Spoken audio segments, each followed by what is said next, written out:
Bom dia, gente, tudo bem? Mais uma reflexão aí hoje aí. A gente está aí trabalhando alguns temas, né? Algumas ideias breves, né? Para a gente poder pensar aí durante esse momento de quarentena. E hoje eu queria falar sobre a ideia de que existem coisas que nós não podemos controlar, né? A gente está aí em um momento de crise mundial, né? Financeira, econômica, política, social. E não adianta que eu e você não temos como controlar isso, né? O mundo não está tendo como controlar isso de maneira adequada. Os governos estão tentando tomar aí algumas atitudes para amenizar, né, a situação disso tudo. Mas existem coisas que nós não podemos controlar. E existem coisas ruins que nos acontecem em meio a situações assim. Doença, morte de alguém, né? A privação aí da liberdade de poder andar, né? De poder, né? Aqueles que gostam de ir no shopping, na praia, né? Sair, né? E em meio a tudo isso, realmente a gente não tem como controlar essas situações. Em situações assim, como nós reagimos? Como lidar com uma situação que não depende da gente apenas? Que não depende dos nossos recursos financeiros, né? Não depende do nosso nível de conhecimento. Como viver e lidar com isso? Eu queria pensar com você hoje, né, refletir sobre esse tipo de situação. Porque esse negócio do coronavírus aí, né, isso vai passar, né? A gente vai voltar aí a estar se reunindo, estar saindo de casa. Mas e quando, né, isso passar, né, outras situações virão, né? Antes dessa situação, outras situações já tinham acontecido. Em meio a tudo isso, como é que lidamos com aquilo que não controlamos? Como lidamos com a doença, com a morte, com o desemprego, né? Desemprego aí é um negócio que está assolando muita gente, né? De repente você já está até com problema financeiro, dificuldade aí para pagar as contas, né? Todo mundo está passando por isso, né? Infelizmente é uma realidade que nós aí estamos vivendo, mas são coisas que não dependem do nosso controle. Para isso, eu queria pensar no texto de Abacuque, capítulo 3, verso 17 a 19. É um texto muito conhecido. E nesse texto, Abacuque ele expressa sua mensagem, a sua ideia de louvor, em meio a uma situação em que não dependia dele, né? Deus fala com ele, ele ouve e entende a voz e a vontade de Deus, mas a situação não dependia só dele. Abacuque, nesse momento, ele começa o livro dele reclamando, né? Ele começa aí dizendo assim no capítulo 1, verso 2, ó. Até quando, Senhor, clamarei eu e tu não me escutarás? Gritar-te-ei violência e não me salvarás, né? Para variar, o povo de Israel estava aí sofrendo mais um ataque, né? Estava na iminência aí de ser dominado de novo. E em meio a isso, o profeta começa o texto dele reclamando. Isso é interessante. Às vezes as pessoas falam assim, porque, né, não pode falar com Deus. Abre teu coração para Deus, fala com Ele, pode reclamar, pode falar. Né? Agora entenda que você vai falar e Deus vai falar também. É o que aconteceu com Abacuque. Né? No capítulo 2 desse pequeno livro de Abacuque, Deus começa a responder a ele. Né? Ele vai, no verso 2, capítulo 1, ele vai dizer, por-me-ei na minha torre de vigia, colocar-me-ei sobre a fortaleza e vigiarei para ver o que Deus me dirá e que resposta eu terei à minha queixa. O Senhor me respondeu e disse, escreve a visão, grava sobre as tábuas, para que a possa ler até quem passa correndo, porque a visão ainda está para cumprir-se, no tempo determinado, mas se apressa para o fim e não falhará. Se tardar, espera-o, porque certamente virá, não tardará. Eis o soberbo, sua alma não é reta nele, mas o justo viverá pela fé. Né? E a partir desse texto aqui, Deus começa a falar com Abacuque. Quem é você para ficar me questionando? Quem é você para ficar aí falando esse monte de coisa? Você acha que pode me questionar? Você acha que está fazendo alguma coisa? Eu estou trabalhando, eu estou fazendo a minha parte, então fica quieto, fica calmo aí, né? Ponha-se no seu lugar, né? Deus aí está dando um chega para lá em Abacuque, mas Deus ouve a reclamação de Abacuque, Deus ouve esse desabafo, né? Então, em meio a situações que a gente não pode controlar, coisas que não dependem da gente precisa se entregar a Deus, falar com Ele, parar para ouvir, Ele vai nos responder, Ele vai atender ai, cara, mas a situação de morte, de perigo, cara, eu não vou receber esse mês, ou o que eu vou receber não vai dar para pagar a conta. Se não tem como controlar isso, meu irmão e minha irmã, não se desespere. Em meio a situações que não dependem de você, da sua ação, da sua atitude, abre o seu coração a Deus, fale com Ele, conversa com Ele, né? Espera em Deus, descansa nele, e com certeza Ele vai te dar a orientação correta para lidar com isso. Ou Ele resolve o problema, ou Ele vai te ajudar a lidar com o problema. Ou Ele vai simplesmente te dar a consciência do seguinte, ó, isso você não tem como resolver, isso não vai ser resolvido agora, então acalma teu coração. Então, a meio a situações que eu e você não podemos controlar, né, e todas as situações Deus pode controlar, por que Ele não resolve? Por que Ele não age em meu favor ou em seu favor? Não sei, a Bíblia não responde a isso, né? Existe uma fórmula mágica da gente conseguir o favor de Deus. Não tem, não vai nessa.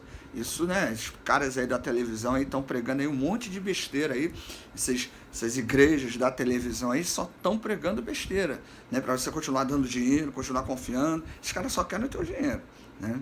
Mas não existe fórmula mágica na Bíblia para que possamos controlar o poder de Deus. Então eu queria que você pensasse em 3 coisas. Em meio a situações que nós não podemos controlar, primeiro, você tem que entender que nós passaremos por situações ruins. Todo crente passa por situações ruins. Não é só agora, você já passou antes, está passando agora, vai passar depois. Então entenda essa realidade. Não é pecado, Deus não está mandando juízo, você está em pecado, Deus está te punindo. Não é uma situação, né, que depende de você. É claro, se você roubou alguém e está preso por isso aí, né, é uma situação que dependeu de você. Se você fez uma fofoca e a pessoa não está falando contigo, dependeu de você. Mas a situação que passamos de maneira geral, ligadas à economia, à política, sociedade como um todo, não depende da gente. Então, eu sou crente, você é crente, cremos num Deus poderoso, num Deus soberano, cremos num Deus que pode fazer muito mais do que pensamos ou imaginamos, mas não existe fórmula mágica para controlar as situações. Então, eu e você também passaremos por situações ruins.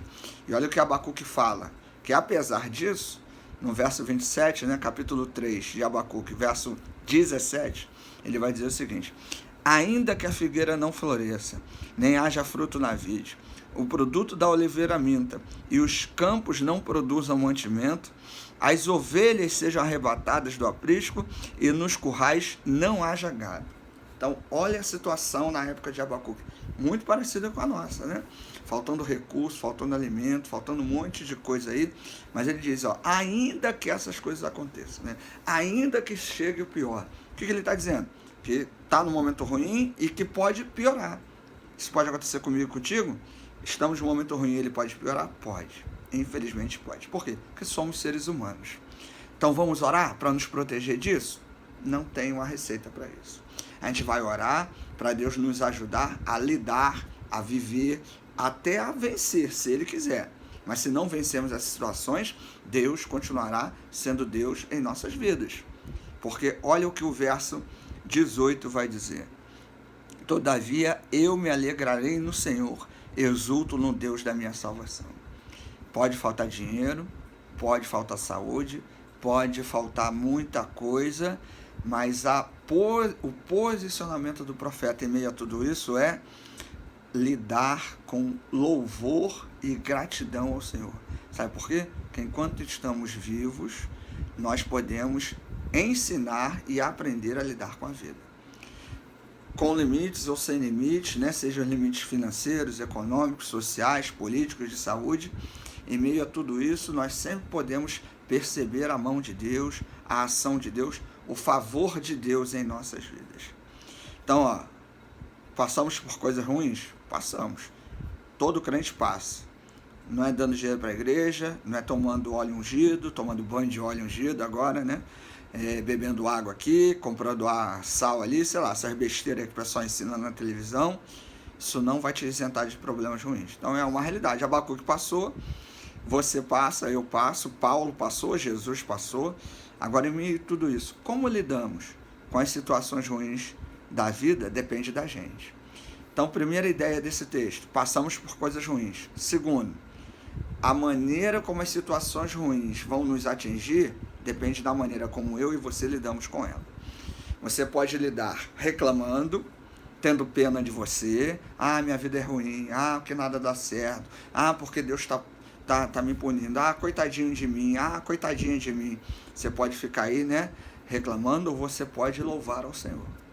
Você pode agora, nesse momento, agradecer a Deus, porque está tendo a oportunidade de assistir esse vídeo, né? Está aí com internet, com energia elétrica, né? Ainda está, né? De repente, né? Mas ainda está. Você teve o seu alimento hoje, pode não ter sido bacon com ovos, né, café, pão, né, e não sei o que, mas você pode ter aí tomado o seu cafezinho simples com pão com manteiga. Você pode passar por essa situação louvando e agradecendo ao Senhor, porque Ele tem te sustentado até aqui. Então, Abacuque nos ensina que a maneira de lidar com situações difíceis e ruins é louve ao Senhor. Sabe por quê? Quando louvamos ao Senhor não é uma alienação. Não estou alienado ao problema, não estou alienado à situação ruim, mas ao louvar a Deus, e louvor é um ato de gratidão a Deus, nós conseguimos perceber o cuidado de Deus por nós. Estamos em situações ruins, estamos com limitações, mas Deus está cuidando de nós. Deus não nos abandonou. E a terceira e última ideia, meus irmãos e irmãs, é que Deus nos capacita para lidar com as situações da vida. Olha o verso 19 de Abacuque 3. O Senhor Deus é a minha fortaleza e faz os meus pés como os da corça e me faz andar altaneiramente, né? Faz andar altaneiramente, me faz andar montes altos, né? Me faz andar além daquilo que eu posso fazer. Abacuque nos ensina que a realidade deve ser enfrentada. Estamos vivendo uma situação ruim? Estamos. É uma realidade para todo o mundo, certo? Não é porque sou crente, não é porque tenho fé em Deus que não vou passar por isso. Então, nós passamos. Como posso lidar com isso? Tem duas maneiras. Ou eu fico reclamando, fico de mimimi, fico aí tendo peninha de mim, ou eu passo a ter uma vida de louvor, de gratidão a Deus, e esse louvor vai me libertar de minhas próprias angústias de ansiedade. Então, ao louvar a Deus, eu consigo perceber o cuidado de Deus ao meu redor. E terceiro e último, Deus é quem nos capacita para lidar com as situações da vida, sejam situações boas ou ruins. Você já me ouviu falar. Tem gente que recebe bênção de Deus, o que faz? Está na igreja, buscando a bênção, orando e tal. Recebeu a bênção de Deus, a pessoa vai embora. Por quê? Porque não queria Deus, queria a bênção de Deus. Eu entendo que você quer Deus. E esse Deus nos ajuda a lidar com toda e qualquer situação que a vida nos apresenta. Pode ser ela boa ou ruim. Então eu queria terminar esse texto, mais uma vez, essa reflexão, mais uma vez, lendo o texto, o verso 19. O Senhor Deus é a minha fortaleza e faz os meus pés como os da corça, e me faz andar altaneiramente. Então é um texto aí que nos apresenta a mensagem de confiança. Você não vai controlar tudo na sua vida, você não controla a sua saúde, você não controla nem a sua situação financeira, você não controla nada. Deus é quem controla tudo. Deus é quem faz o que Ele quer e como Ele quer. Como lidamos com isso? Louvando, agradecendo, né, buscando a Ele a cada instante, entendendo que Ele é a nossa fortaleza.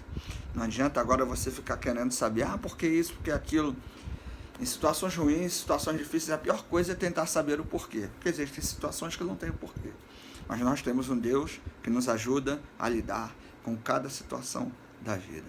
Então que possamos fazer como Abacuque. Estava reclamando, estava chateado, falou com Deus, Deus falou com ele, e ele termina o texto louvando e agradecendo a Deus. Valeu, galera. É isso aí.